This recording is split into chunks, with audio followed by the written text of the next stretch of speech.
Before we talk about your trip in Jerusalem, did the U.S. government know about your political leanings at that point? That you... Well, yes, they must have, because there was an incident when I was in the Army. I was stationed in Fort Benning in the main post, in what was then the combined Public Relations and Intelligence office. And a woman I was had been seeing in New York, came down to live with me in Columbus, Georgia, and got a little house. And I would stay there at night and then come in to work in the morning. And you weren't, technically speaking, supposed to do that. You're supposed to live on the post with your company. And I got called in one day by the officer in charge of the office, who had been the ex-provost marshal of Honolulu, I believe, and wore one of those campaign hats and was a big ladies' man and rather nice. I liked him, and an old regular Army officer. And he said to me, "Where are you spending your nights?" And I got very worried. I didn't know what to say. And I told him the truth. And he had in front of him a dossier on me, on anything political I had done going back to college. And I don't think I'd signed anything particularly. No, there wasn't much at that point, but there were certain things. He knew about them, and they were left-wing activities. So they must have known something about it. Anyway, he said, "Well, you're not supposed to live off the post, and I suggest if you want to live off the post, go get married." So I went and got married. He gave me a 3-day pass, and I got married in Dothan, Alabama. And but the government, yeah, I'm sure they did. And I remember after the war, somebody I'd known slightly, an actor, came up to me and said, as a joke, he said, I was in counterintelligence or something like that in the Army, and one of my jobs was checking up on you and reporting on you, and so they knew. So even at that point, left-wing activities were... Yeah, well, it was never, I mean, it wasn't like you would come out and say you're a communist and everybody would kiss and hug you. And it was, when I was growing up, I had an aunt, my father's sister, one of his sisters, who was a charter member of the Communist Party. And she was always spoken of as, she was the black sheep of the family. So it was not really being respectable, but at the same time, the communists had led the fights for the unemployed during the Depression and during the Spanish Civil War, had gone over, to help the loyalists. So it was not altogether, there was, I think, a distinction that people made between what was going on in Russia, the trials and the gulags, about which people didn't know a lot. They knew something about it, and a lot of it you distrusted because it was coming from the capitalist press, and the domestic things that the communists were doing, which you could believe in and support and think were good. No, it was almost like a natural progression out of the Depression era, where people weren't needed to be taken care of at that point. Well, people not so much to be taken care of, but they needed somebody to fight for them. Right. And the communists were fights for what they call Negro rights, civil rights, fights for the unemployed. The communists were leading those. Well, I'm going to take you back to Jerusalem now, because do you remember the radio show at all? I don't remember. I remember speaking for a few minutes, but I remember very, very little about it. I remember much more about ringing the bells at Bethlehem on Christmas Eve or something for a radio show. I don't think it was the same one. It may have been. Well, what did you take away from that experience in Jerusalem? What did you see there? Well, it was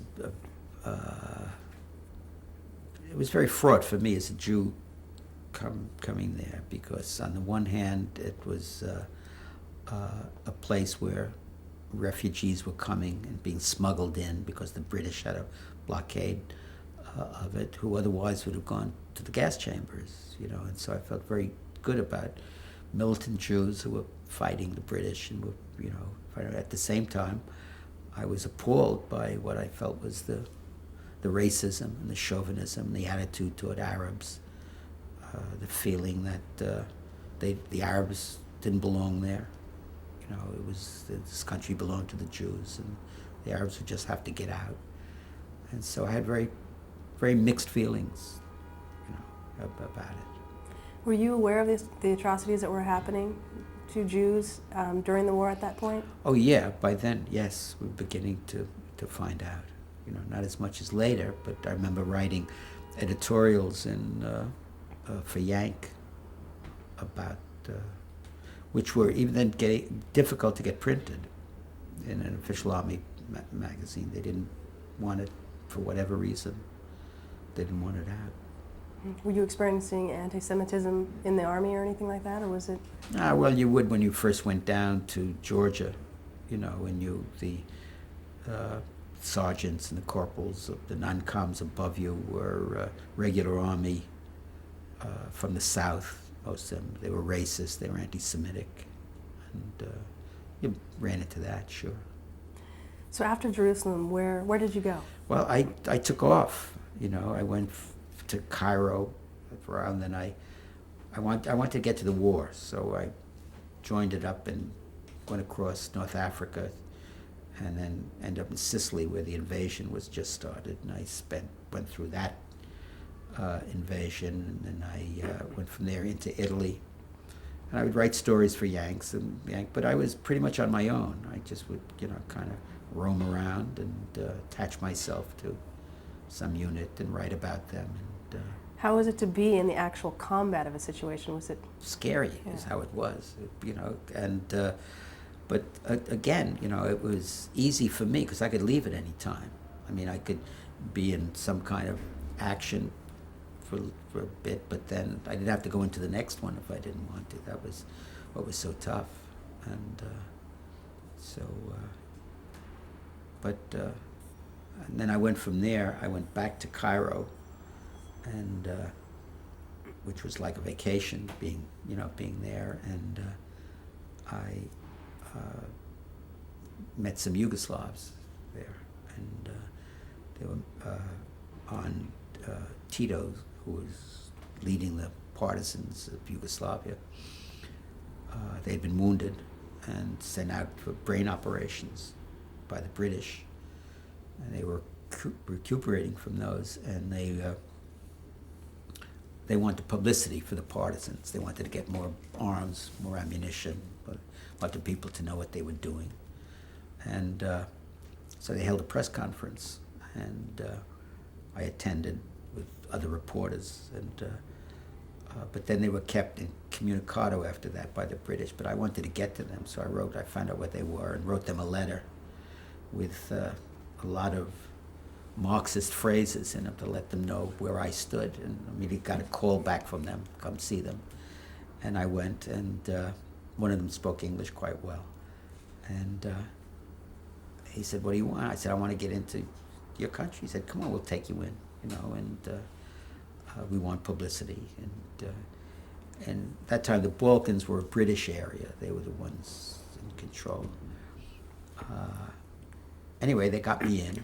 I wasn't supposed to go in, and I went up first to Bari in Italy, where there was something called the Special Balkan Section of the OSS. They were responsible for kind of shipping ammunition and guns across the Adriatic to Tito, and met a handsome young lieutenant named Hamilton, who was Sterling Hayden, the actor.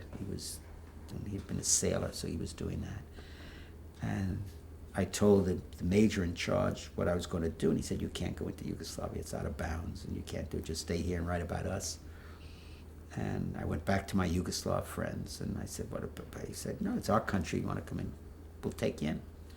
So they did. They hid me in a boat and took me across, and got into Yugoslavia and marched in with a bunch of partisans, At that time, the Germans controlled the roads and the cities, and the partisans really controlled the rest of the country. Explain a little bit who the partisans are. The partisans were the main resistance group against the Germans. They were led by communists for the most part, although they included a lot of non-communists. Their head was a man named Tito. That was his nom de guerre. Who was a Croat, and he was a communist. He was a communist functionary, and they did the fighting. They were a very successful partisan group, and it included all the different nationalities: Bosnians, Serbs, Croats, Montenegrins, and their ideal was to have this multinational, socialist state after the war. It was a very noble, concept. It seemed very doable at the time. You look at Yugoslavia now; it's very sad. It's very tragic to see what happened. But at that time, they were all fighting together against the Germans. And so you got across the border. So I got across the border. We walked for a week through the German lines and got to Tito's headquarters, and I interviewed him. I was the first correspondent to do that. And then I got caught. I ran in. There was a British major ran into me one night, and when I was about to go up to the front where the fighting was, and took me to British headquarters where Winston Churchill's son was there, Randolph Churchill. And he thought it was, when he found out that I'd worked for the New Yorker or something, he thought it was all very funny. He thought that I had gotten in and nobody else had, and they had been promising the British and American reporters that they would be able to come in sooner or later, and I snuck in there, and so they put me under arrest, and they flew me out to Algiers, where I was interviewed, and I thought I was going to get court-martialed again, but luckily for me, some reporter from the New York Times found out about it and wrote a story about me that was on the front page of the Times here. So the Army couldn't court-martial me after that, but so I went back to covering the war in Italy after that, and but you did all this without Army's knowledge. You just kind of... Yeah, I just went in, Yank back here didn't care, they just were acting like a newspaper or magazine. They wanted the story, so they were very happy to get it. And did you have to disguise yourself? Well, I disguised myself first when I was going across to Yugoslavia. I put on a Yugoslav uniform, or there wasn't a uniform, so kind of thing with a hat. I have some pictures of that still here.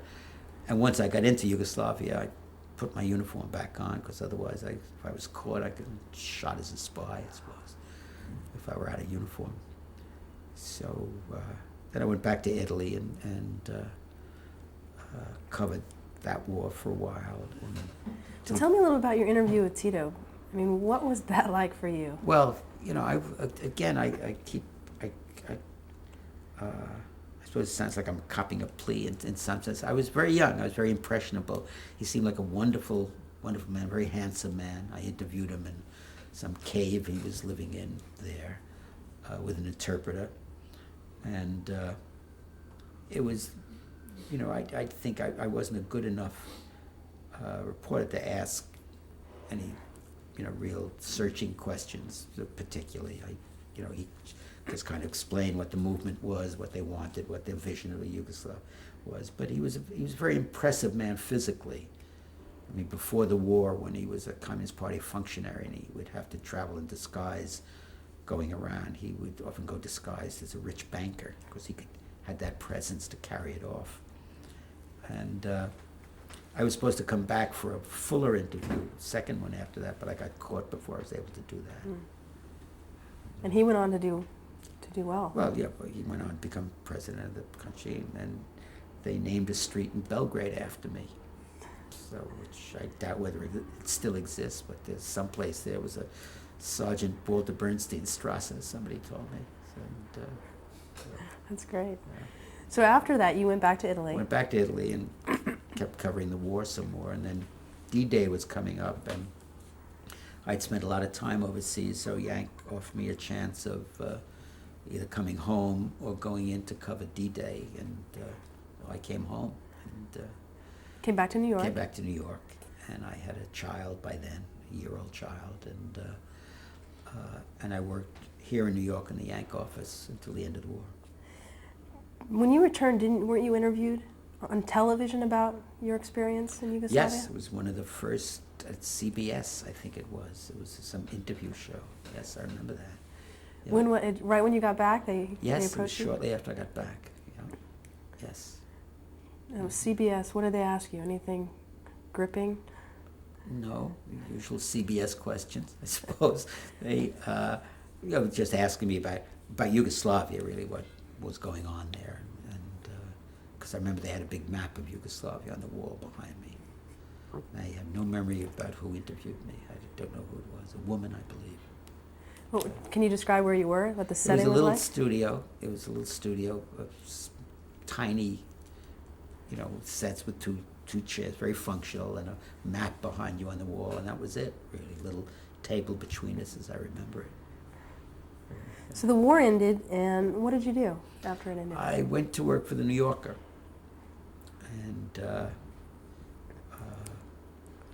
and I finished up writing a book, which was really a collection of reporters at large about the war that I had done for the New Yorker, and a few I wrote that the New Yorker didn't print but were included in the book. And I went to work for them, writing reports at large. I didn't write much. I was kind of paralyzed. I didn't know. I had kind of a post-war,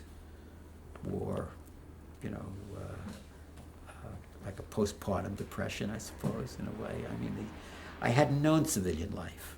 I'd gone really essentially from college into the Army, and had spent 5 years or whatever it was having what I guess you would call a good war. I mean, exciting and interesting. I didn't get hurt. And there I was all of a sudden, a civilian. I didn't know what to do with it. Not only a civilian, but the father of a child. And so for a year or so, I didn't really do much. I lived on a small drawing account that the New Yorker gave me, and went to the movies a lot. You remember what you saw at that time? I remember going several times to see a movie called The Westerner with Gary Cooper. That's the only movie that stands out particularly. I just went a lot. And didn't you see a movie frequently while you were in the war? Oh, there was one movie, yes. There was a Fred Astaire movie called You Were Never Lovelier, musical he did with Rita Hayworth. That kept popping up as I saw it outside on a big bed sheet. I saw it in a theater in Naples. I saw it in Cairo in a theater with French subtitles and going across, and Arabic titles, I think, going down the side or something. And it kept cropping up. It was kind of like a good luck charm. The theme throughout. Yeah. 1946, you formally joined the Communist Party. Isn't that about that time? Yeah, yes, after I got out of the Army. What was the party's reputation at that time? Well, it was a combination, really. It was before the Cold War had started, and before all the spy scares and Winston Churchill's speech about the Iron Curtain. And we were still coming off our big love affair with the Russians after the war. While it was still not again, it was not something that would get you a good job somewhere.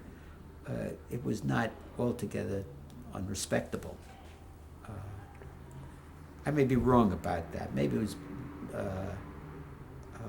if you were a known communist even at that time, you might be ostracized in some way or regarded with suspicion.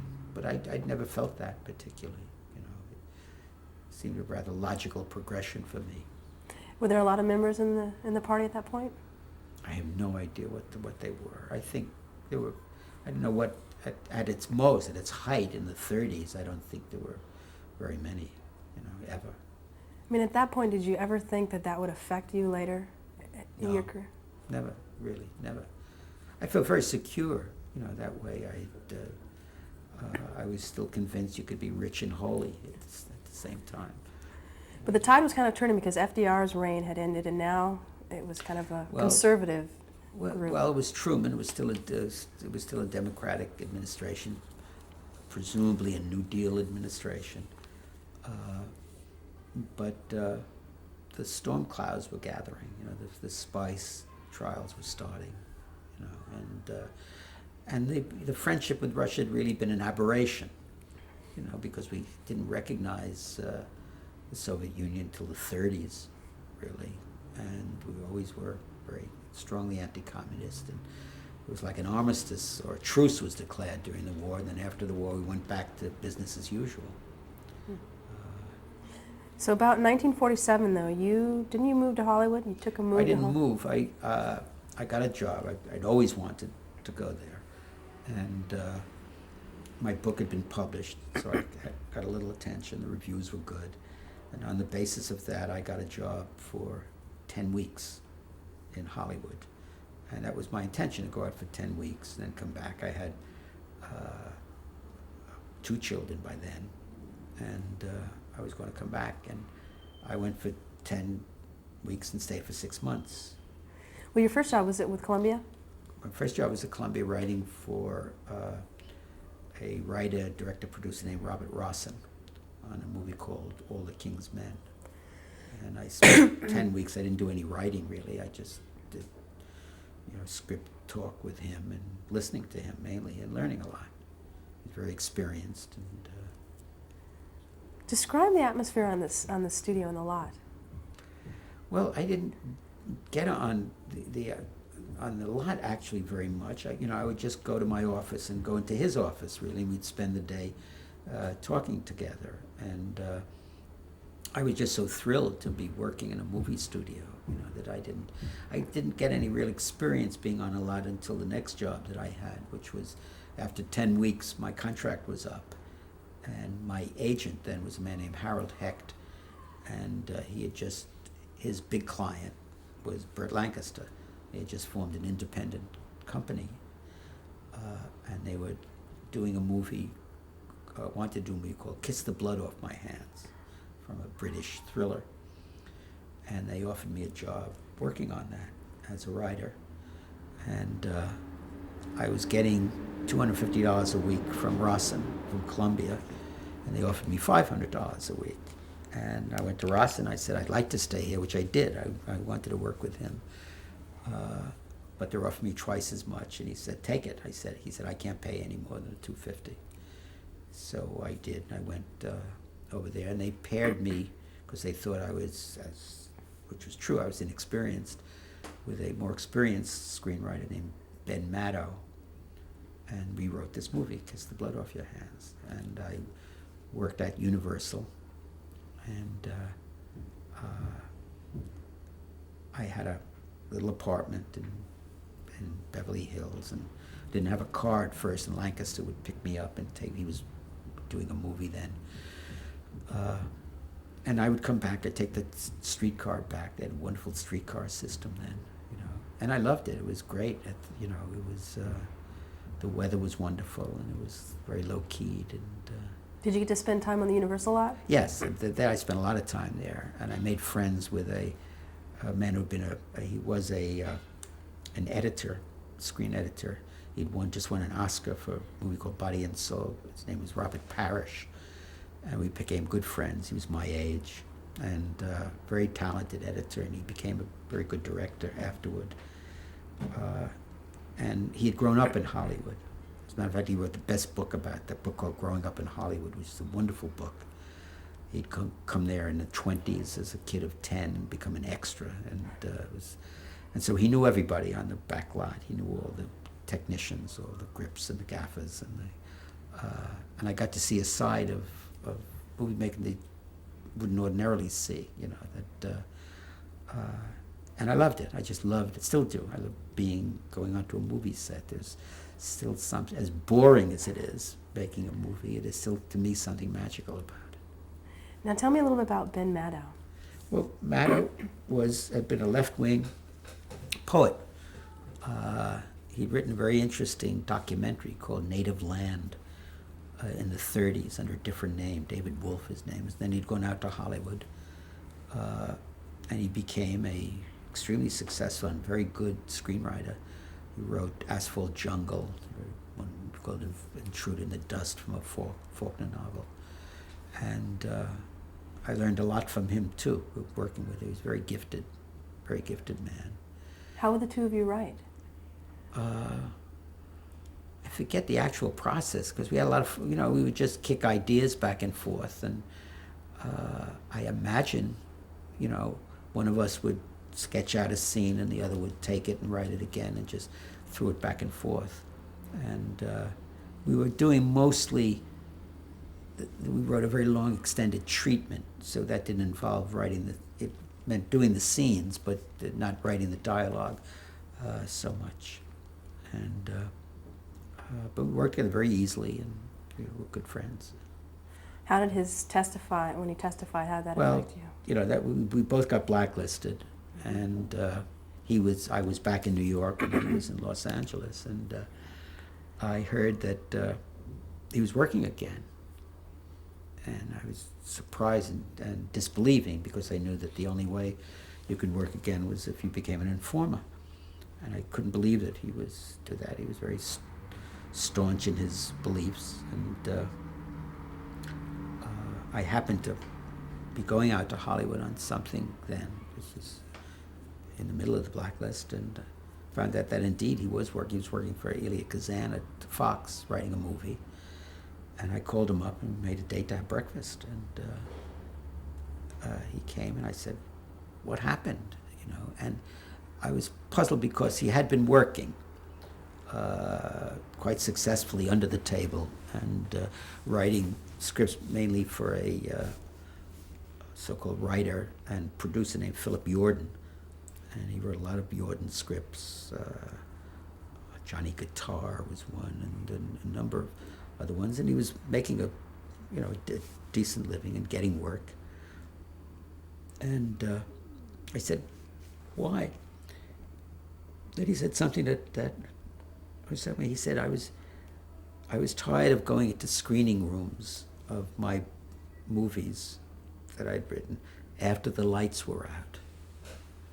Then, Yordan would want him to come to screenings to see the picture, and he would have to wait till the lights were out to go in, and then leave again before the lights came up.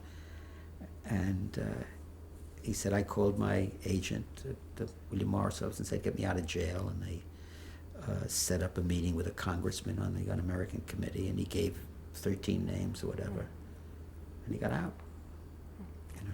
We're going to stop right there. Yeah.